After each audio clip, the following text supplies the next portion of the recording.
Hello and welcome back to Vampire the Masquerade Chapters. This is the final prologue chapter, number 8, for Gabe Tremblay. Now, as you'll see, there's no tile or anything. This one does not have a tile for it.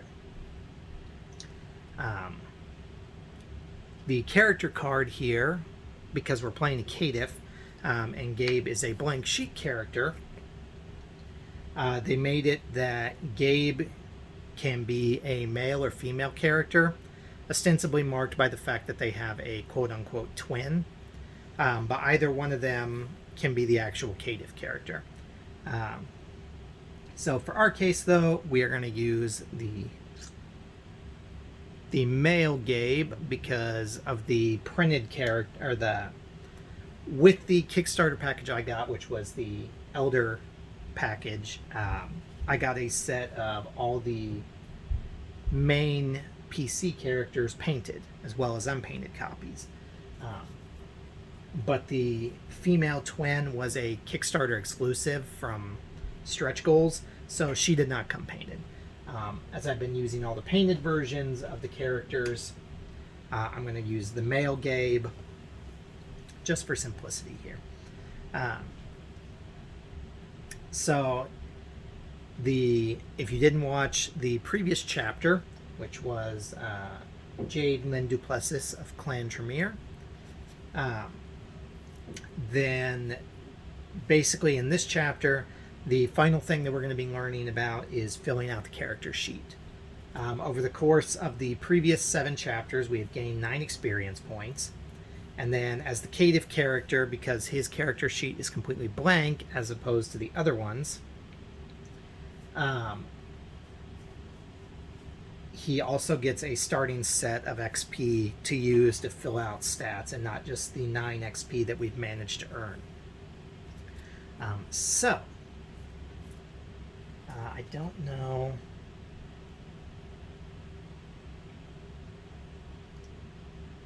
Okay. Gabe is a Caitiff, which means he has no inherent clan nor any of the characteristics associated with one. As if that weren't enough, he's amnesic and can't recall the slightest thing about his past. All he knows is he was embraced back when the Sabbat was in charge. Normally, Caitiff are looked down upon, either considered with pity or outright rejected by the other kindred. Due to his good looks and jaded attitude, he was taken in by Betty, the Toreador harpy. Luckily, or unluckily for Gabriel, since Betty knows about everyone and everything, which also means she never shuts up, nevertheless, Gabriel uses her for his own protection to navigate throughout kindred society in hopes of uncovering his past. Although Gabe is referred to as a male throughout the campaign for narrative purposes, the player can choose whether to make their Caitiff character male or female. They can thus impersonate and customize whichever Tremblay twin they desire. Okay. A woman stands above you, next to her a man. Oh God, I think he's dead. Oh God. You stare at yourself in the mirror. It's like you keep fading in and out of consciousness. You look down at your hands. They're firmly gripping the sink because you know that if they let go, they'll shake. Max, what should we do? The woman asks her husband. You can dimly hear them as if you were dreaming. Their silhouettes are vague. It's like looking at them through a fog. Max is stout and muscular with hairy arms and tan skin. He seems in shock. There's something in his chest and his eyes aren't fully closed. Maybe he's still alive. We should take it out. Try and help him. Oh. Your head feels like cotton, almost like you've been hit by a truck. A static sound resonates inside your skull. Your eyes are glassy and bloodshot. The bags you've always had suddenly seem much darker, and your skin seems paler. Part of you doesn't want to remember, and yet... Oh shit, he's alive, the woman exclaims. She seems partially panicked and partially reassured. Here, it's okay. Grab my hand. Max, call 911. Those are her last words. After that, you immediately plunge your fangs into her right wrist. Blood gushes out as you tear through tender flesh and begin gulping down the vermilion liquid avidly. A loud shriek resonates, one that should chill you to the bone. Instead, it just makes you more frantic. There's a beast inside of you now. The beast. And it needs to feed. The woman manages to pull free of what was left of her arm from you and falls backwards. Her husband immediately helps her up. They both flee towards the house screaming. You track them down like prey and hunt them. When you get inside the kitchen, you tackle the woman. You immediately bite her neck and begin to feed. She freezes, paralyzes, and moans in ecstasy as you bleed her dry. As you feed, her husband stabs you in the back. You ignore him as he stabs you a second time. Once you're done, you throw the woman's body against the wall. You immediately turn towards the man and launch at him. You aren't as kind towards him as you were towards his wife. You plunge your teeth in his neck. He violently pushes you off and blood gushes out. The man stumbles a bit, his right hand pressed against his neck. He's gurgling blood, yet despite this, he still has it in him to cry out his wife's name as his eyes rest upon her corpse. It was Valerie. You jump in once more and tear through his flesh. He screams and tries to wriggle free for a while, begging for his life. Eventually, his movements slow down before coming to an absolute halt. The beast grows satiated and you black out. When you wake up, you're lying in front of the bathroom in direct sight of him. This can't be real. It can't be real. You throw up in the sink following the onslaught of memories. You spot a couple of flesh residues in the midst of human blood on the now tainted porcelain. Eventually, despite the persisting gag reflexes, nothing comes out. Your chokes soon give way to sobs, and all you do is weep. Unbeknownst to you, there's someone at the door. They're watching you. Objective: remember your past. Read Event E1. No tile is involved in this chapter. So, he probably was a shovelhead, but he was staked and buried, and then they accidentally found him. Read Event E1.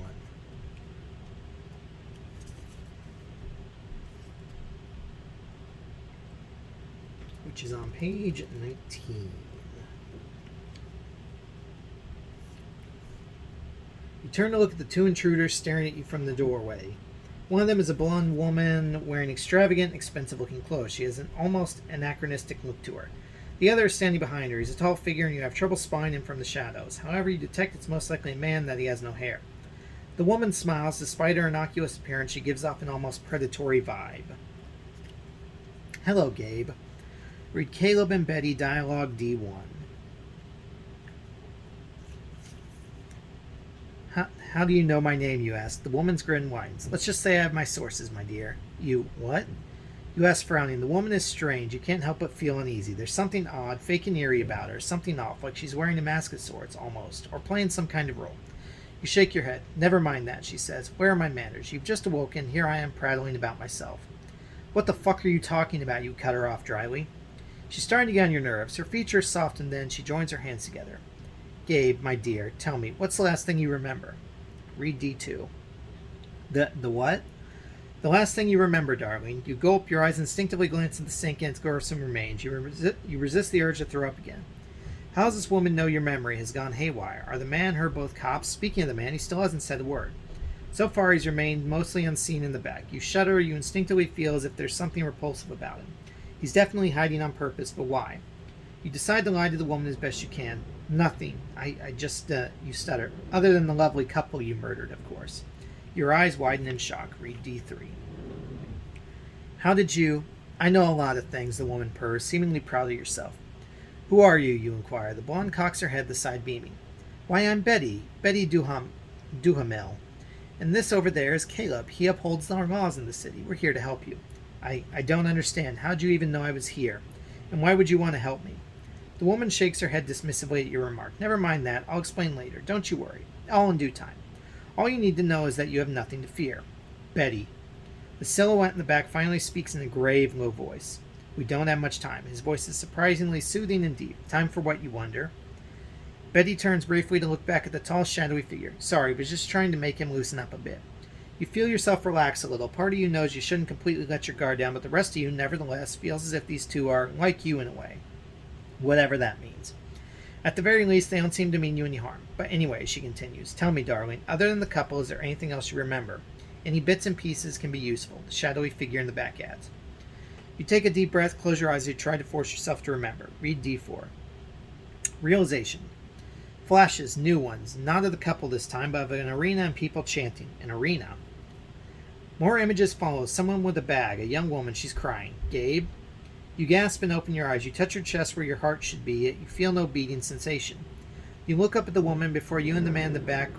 You look up at the woman before you and the man in the back with fear and realization. More flashes. This time images of shovels raining down on you. Horrid pain bursting through your body and then nothing. The blonde woman smiles. That's right, honey. You're dead. Read D5. Dead. The word resonates oddly in your ears. You look at the woman and the tall man obscured by the shadows standing at the back, and then you feel it. The rage from your memories, the desire to kill and rip things to shreds. The beast has awoken and wants more blood. Make a rouse check. If you succeed, 1 onk or double fangs, your hunger stays the same. If you fail, no onk, your hunger increases by 1. If you roll skull, you fail and your hunger increases by 2. If If you fail, attack them, they can't be trusted, but we succeeded, so you managed to keep the beast in check. Read D7. Showing restraint. Every part of you wants to just jump and attack these two. With horrendous effort, you manage to keep yourself in check, however. Betty gives you an almost apologetic look. In all honesty, the way she's staring at you leaves you feeling annoyed, like you're some sort of idiotic puppy. Poor thing, you need more blood. Blood? Yes, my dear, you may be dead, but well, let's just say you're no longer human. What do you mean? The shadowy figure finally walks closer towards you and into the glow of the bathroom light. His skin is so pale it's borderline translucent. He's insanely tall, even taller than you first thought. His ears are pointy, he's hairless, and most importantly, he's absolutely hideous and not human, not by a long shot. Welcome to the undead, Gabe. As you've heard before, my name is Caleb. Betty glances between you and the horrifying being before you. You stare back at them of the two as realization dawns on you. Read D9. Kindred. You're vampires, you mouth. Betty nods. We're kindred, Gabe, and so are you. That's what we call ourselves, kindred. I think there were others like you. They made me fight. Caleb's expression darkens. Betty bites her lower lip, seeming concerned. Have you remembered something else, Gabe? Caleb's voice is a huge contrast with appearance. Weirdly enough, you're almost used to it by now. Instead, you're distracted by invasive thoughts, memories of screams and shouts, memories of the bloodshed in an arena. Read Event 4. The arena. Vampire the Masquerade Chapters contains a complex storyline. You will often, as a player, be prompted to make moral choices which will impact gameplay for the rest of the campaign. So tread carefully and think hard before making a decision. If you don't, you might lose some of your humanity. Humanity is your last protection against the beast within, the part of you that will constantly crave power, blood, and control. Characters will lose humanity by committing terrible deeds, murder, diableries, and other immoral acts. I like that it says diableries plural, as if they're expecting me to commit diablerie multiple times. I kind of like the idea of that. Altruistic actions, however, can help minimize humanity loss. Every character begins the story with a 7 humanity, with the exception of certain specific characters. Suddenly, it's as if you were there again, the arena, the place where you lost your humanity for good. Read Event 5. Let the games begin. Place your hunger track on 3. Okay, so real quick, I'm going to grab the Humanity 7 card.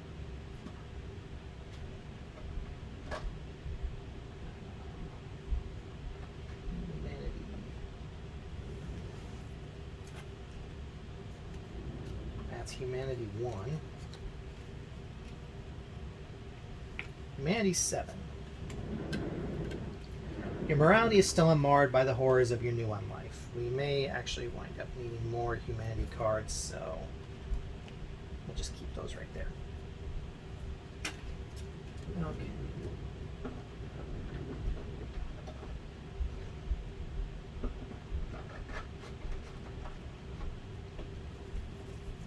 Let the games begin. Place your hunger track on 3, and remember, every time you make a rouse check, you risk awakening the beast and entering frenzy. So we're at 3 of 5. You were thrown somewhere with a bag over your head. You fell to the floor, and never before had you felt such terror. Whoever had kidnapped you and brought you here, you knew it could be for nothing good. Whispers and sardonic laughter resonated all around you, almost like a chorus of voices or satanic chants. And suddenly you could see. The bag obscuring your face had been removed. You turned around, but it was already too late. All you saw were huge gates swinging shut. You looked around at the large walls encircling you and keeping you trapped. Higher up, in the tribunes, you managed to spot what seemed to be people, except they were all disturbing looking. There was something off about them, and they all seemed to be mocking you. Although you could not make out what they were saying, you could hear the glee in their voices. They were waiting for something, and right then you spotted another gate, much like the one that had closed shut behind you. With a loud creaking sound, the door swung open. All you could do was watch petrified. E7. To your consternation, 2 of these disturbing men pushed someone else wearing a bag over their head. It was a woman. She stumbled over, sobbing through the bag. "Delivery," one of the men spat out. "Enjoy," the other exclaimed. 2 of them burst out laughing. Before you could react, retreated back behind the huge gates. The doors closed behind them. The girl in front of you was shaking. You remember that, clear as day. "It's okay. I'm not going to hurt you." You froze then. Something stirred within you. A disturbing, powerful force, like a hungry beast awakening for the first time. The beast. Back then, you didn't know what that was either. All you knew is that you were hungry, and the sobbing person before you seemed like the perfect meal. Oh God, what the fuck have these people done to me? E10. Broken mirror. There was an uncontrollable impulse within you. Suddenly, the person before you no longer seemed like a human being. Blood, you muttered, barely audible. Blood, blood, blood. The more you repeat it, the more tantalizing the person before you became. You were seeing red, literally. You felt like you could hear her heart pumping blood through her veins. Delicious, mouth-watering, addicting. I just want to taste. Gabriel? You froze dead in your tracks, then the beast inside you suddenly recoiled. Whatever was left of your humanity was still there, and suddenly back to you being wounded and frightened. Gabe, is that you? Your arms grew limp, and suddenly the shouts from the sadistic audience seemed farther than ever. The person with the bag over their head was your sister. Okay, so whichever one you play, you murder your twin. Or probably. Torn. You remember feeling torn inside, like there was a separate person inhabiting your body. This newfound hunger was driving you wild. Should you really take off that bag? After all, you weren't even sure this was her. Your paranoid brain was starting to come up with all sorts of possible explanations. What if this is a trick from these monstrous people in the Tribunes? And then realization chilling, the beast, that weird new evil inner voice of yours? Was it pushing you towards paranoia to justify feeding on your own sister? Gabe. Meanwhile, it sounded exactly like her, but was this a trap? If you got rid of the bag that hit her face and you could make sure it was her, it might help you control these disgusting newfound impulses. But what if it was a trap? Regardless, the time eventually came to a decision, which is why you took the bag off her head or left the bag on. Ooh. We're going to take the bag off. Family reunion. You immediately ran over to her, trying to ignore the small voice inside your head. This new evil voice telling you not to get rid of the bag. That'd be easier to feed on her without seeing her face. You tore off the bag in one swift motion, only to see relief paint itself upon her face. Oh my God, Gabe, you're okay. Your expression didn't mirror her own, however. No, instead you stared at her face, transfixed. She was bleeding. Read E19. Family reunion. Gabe, her voice, it sounded so worried, so fragile, and yet you felt your empathy grow increasingly distant with every passing second. What's wrong? Did they do something to you? You close your eyes shut and grit your teeth, disgusted by these newfound senses of yours and this evil presence, telling you to feed on her, to drink her blood, to drink her dry, to... Gabe, listen to me. We have to think of a way to escape before they send someone down here to kill us. You opened your eyes, and not a second later, you seized her throat with your right hand, cutting her sentence short. A new, almost carnal gaze replaced your previous expression then. Make a rouse check. If you succeed, read E21. If you fail, read E23. If you get a skull, read E8. We succeed! E21. The Tremblay twins. Okay, you're being weird. Strangely enough, the casualness of the way she said snapped you out of your trance. Your face is weird, you instinctively retorted. Odd twins. My face is your face, dipshit, you chuckled, suddenly feeling much more normal. You scared me there for a sec, she added, this time sounding more serious. The brief moment of happiness came to an end then. You had to make sure you could control this newfound evil inside you. Your sister's life depended on it.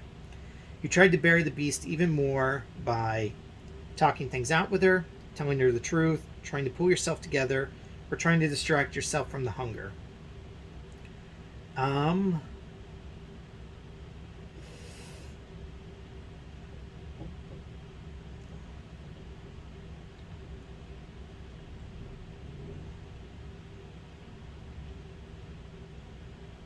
Let's go with... We don't really understand about being a vampire, but we need to tell her the truth so that she can try and save herself. So we're going to go to E2.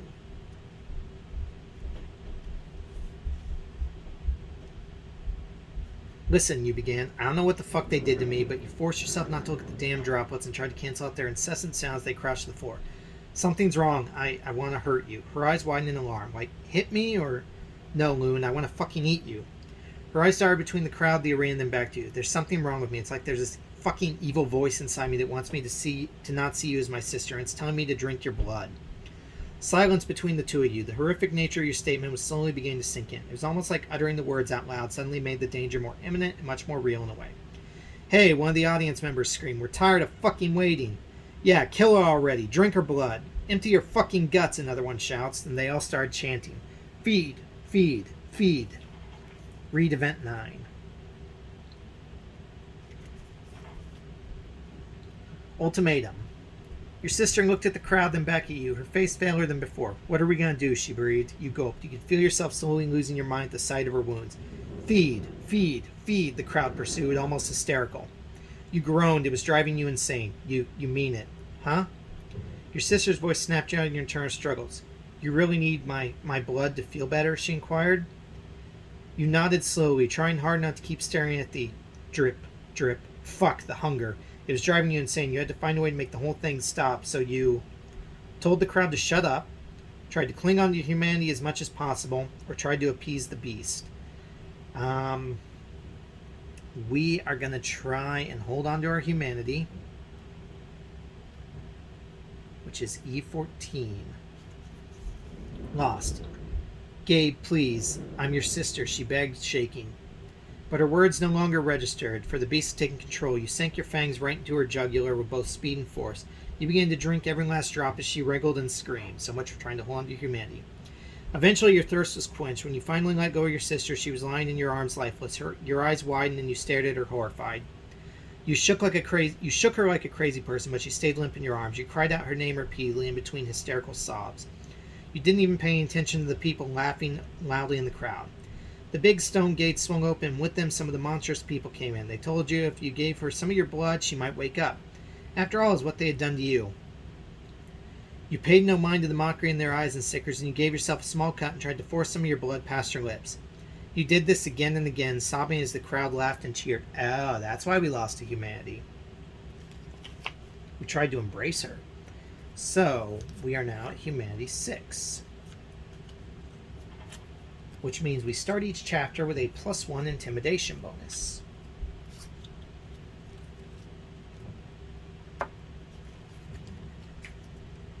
You snap down the traumatic memory and back to the present day. Read Caleb and Betty Dialogue D10.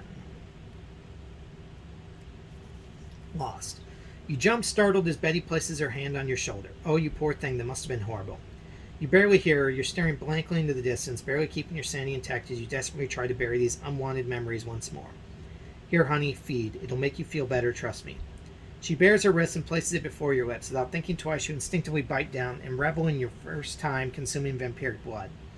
Damn it, now we're bloodbound to a Toreador. Don't worry. The blonde smile seemed satisfied. Don't worry, everything's going to be okay now, trust me. Read D11. Toreador's fancy.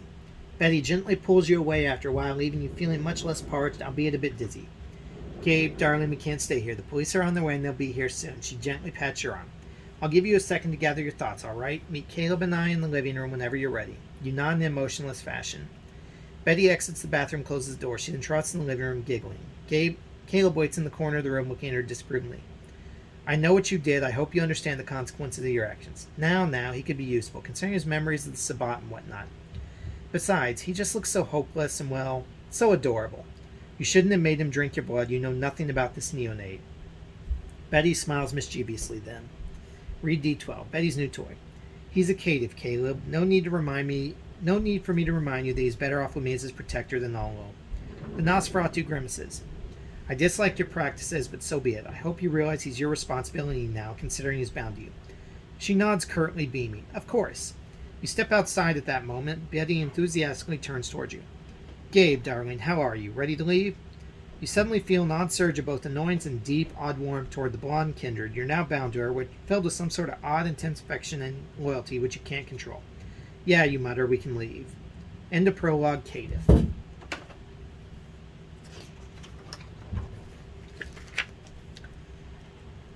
Gabe, honey, you keeping up all right? I'm fine, you snap. The more time you spend with the woman, the more she's getting on your nerves. The two of you are steadily walking towards her car.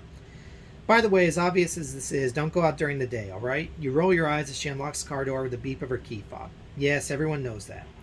Something tells you won't need to talk much in her presence. Betty opens her door and gets inside. You get inside beside her and instinctively put on your seatbelt.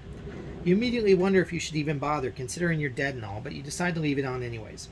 All right, ready? Betty puts the key in the ignitions and turns it. You're lucky in a way, you know. You chuckle bitterly. Oh, I don't mean in regards to your life or to your embrace. That sounds atrocious. I meant about me finding you. The prince is holding an emergency Elysium, you see. You barely have time to ask before Betty goes on a rant about the Elysium and of how it'll be about the disappearance of some members of her clan, the Toreador. You nod politely but zone out every now and then. A huge meeting with only vamps. Despite yourself, you're curious. What will that be like? Gain 1 XP each. So that brings us up to 10. Where did my pencil go?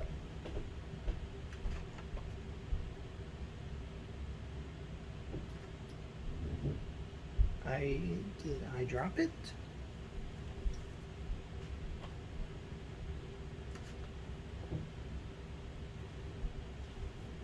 Seriously, what the oh, there it is. Okay, so we have 10 XP that we've gained, that all of our characters have. Now, I'm going to open up the rulebook real quick, because the rulebook has for filling out the Caitiff character sheet. Create your own character by choosing the Caitiff. While every playable character has a past, a history, a personality, and a preset character sheet, Gabe Tremblay is a Caitiff. He or she is like a blank page, yours to appropriate. In the world of darkness, Caitiff are often perceived as low-class kindred. This condition confers a certain amount of freedom. However, the Caitiff allows players the opportunity to create a character sheet from scratch.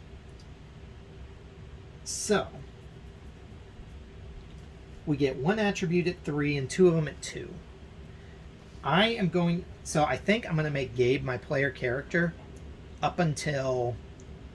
Because my favorite clan is the Ministry / Followers of Set, but they don't open up until later in the game.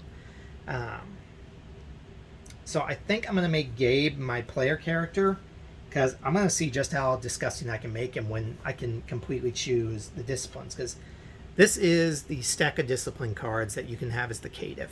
This is every discipline that all the other clans have in the game. So you can literally go for any disgusting build here. I'm kind of thinking I might do like Protean, Thaumaturgy, and maybe Auspex. But, okay, so distribute the points as you see fit. One attribute at 3 and 2 of them at 2. So...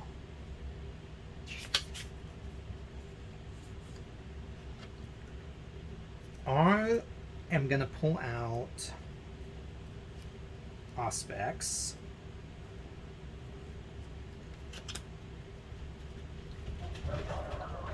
I am going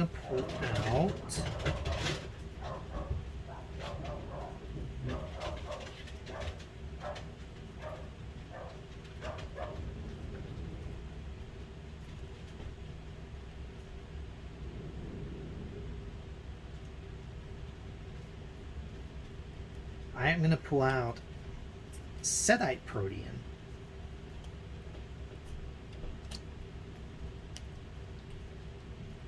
And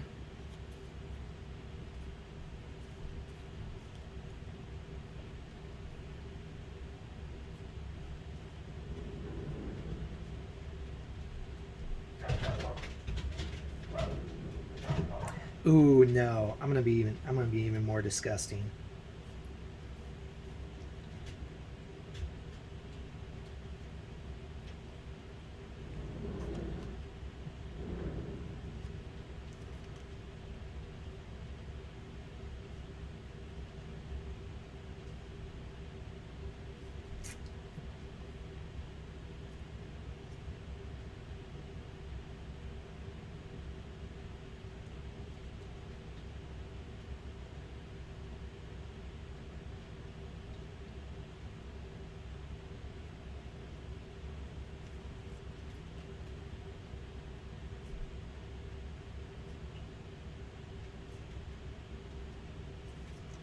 I'm going to take Necromancy.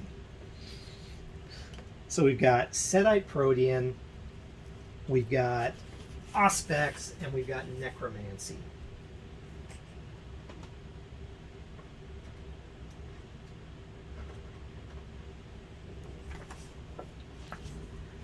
Okay, so...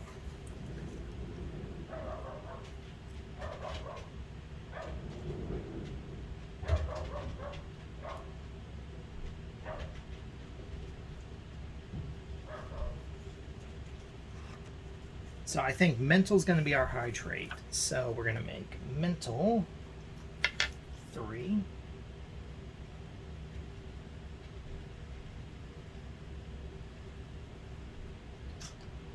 And social and physical are going to be 2.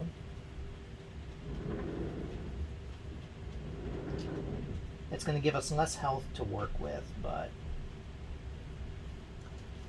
since spend 60 XP on skills. Or respecting the attribute skill restriction.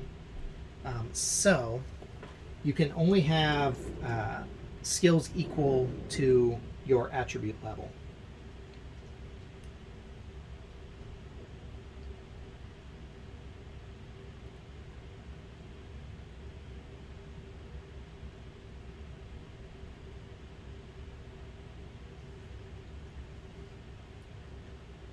So, skills are 1 is 3, 2 is 6, 3 is 9. So,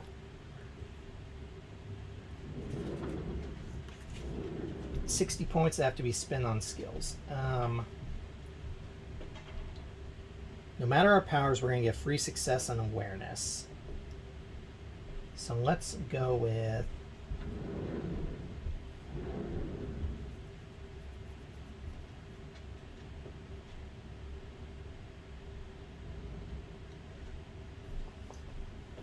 we're going to bump awareness to, we're going to spend 9 to get it up to 2. Because any which way we'll have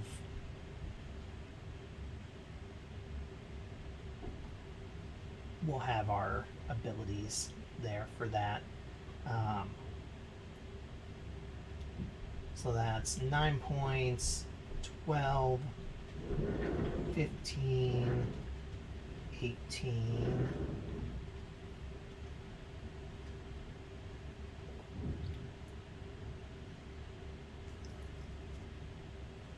21,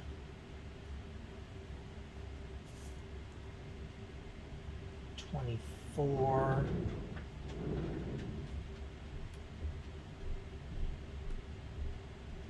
27, 30, 33,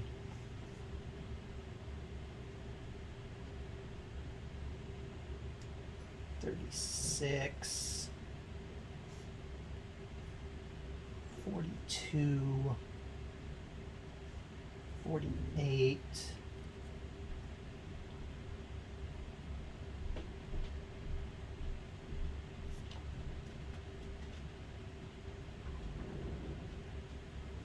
54, and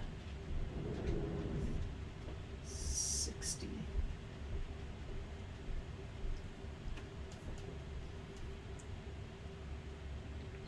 And then we get 2 level 1 disciplines. Which, right out of the gate,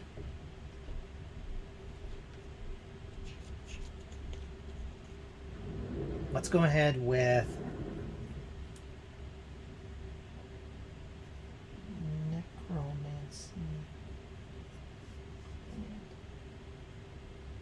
Serpentis. We're going to go with Auspex 1 and Necromancy 1. Because that'll give us free successes to Occult, Awareness, and Insight. Which, both of those only have one option from level 1, correct? Yes. Okay.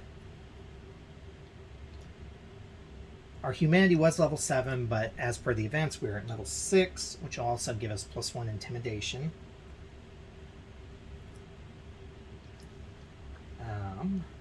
And then we've got 10 XP to spend on anything else we want. Our discipline costs are increased by 1.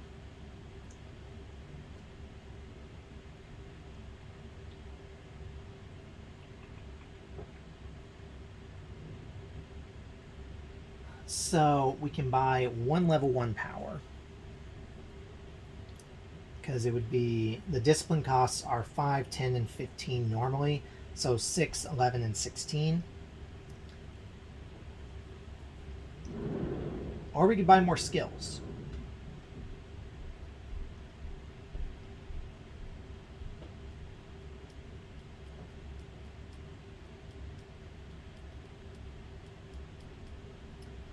Skills are 3, 6, 9, 12, 15, and attributes are 4, 8, 12, 16, 20. I don't know why it gives you a rank 1, because you are automatically going to start with 2. Anyway. So...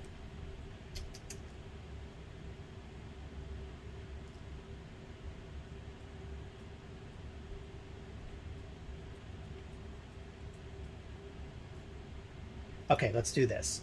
So I'm going to spend 6 XP for Serpentis 1. And then 3 XP for Brawl 1. So it basically gives me, with my lowered humanity, that gives me a freebie dot in intimidation. This gives me 1 of everything.